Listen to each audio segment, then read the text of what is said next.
Since I began to seriously work out, I've always heard that you don't really need to do direct abdominal exercises. This was always backed by your core gets worked enough by the compound lifts that you do, in particular squats and deadlifts.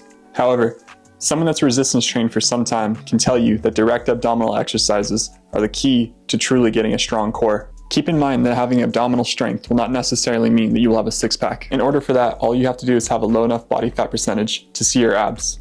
Visible abs does not mean strong abs. Now, after having become a believer that direct core work is crucial, I set out to find one that would A, give me the best results for my time, and B, one that I actually enjoyed doing. I've never been a fan of sit-ups or planks. It's by far the two most common exercises that come to people's minds when you ask about core work. I knew all I'd have to do is scroll a little bit to find some results. I went through various opinions of people I either have no respect for or I've never even heard of. Then I came across a video from someone whose content I've always respected. I'm talking about Tanner Shook.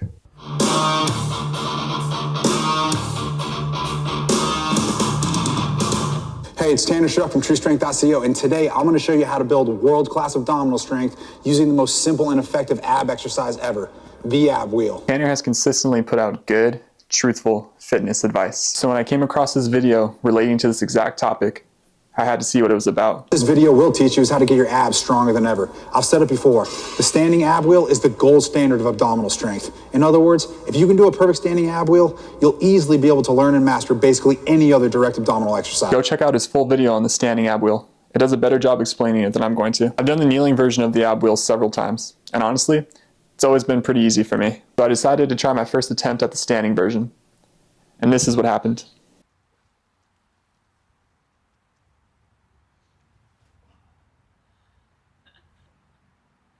The standing ab wheel was way freaking harder than the kneeling version.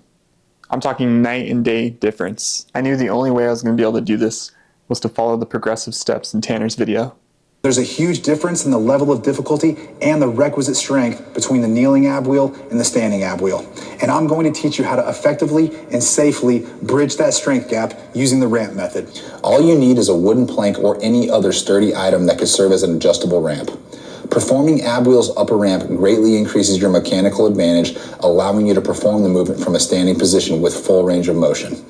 Be sure to start with the ramp at a conservative height and gradually work your way down by lowering the angle of the ramp. I found a long wood plank and set it up at an incline in my backyard. Noticeably easier, but still very difficult. I knew I was going to be on this step for a while, but I was okay with it. I knew the results would come. Once I started to get better and my core started to get stronger, I moved the ramp down to less of an incline, thus making the exercise harder. This is where I actually started to enjoy the process because I was starting to see progress. Anytime you see progress on something that's been difficult for you, you're going to be more inclined to continue doing that thing. So each week I made the ramp angle a little less steep, eventually getting closer and closer to not needing it at all. When I felt confident enough, I tried my first attempt without the ramp. Wasn't able to do a full rep, but I was way closer to completing one the first time I ever tried to do the standing ab wheel. The ramp method was working. I knew I only had a little bit more time to stick out until I was able to do one full, clean rep. About 2 weeks or so later, the moment of truth came again. But this time, I did it. Being able to finally do the standing ab wheel unassisted felt amazing. The hardest part is over, and now, the progressive overload begins.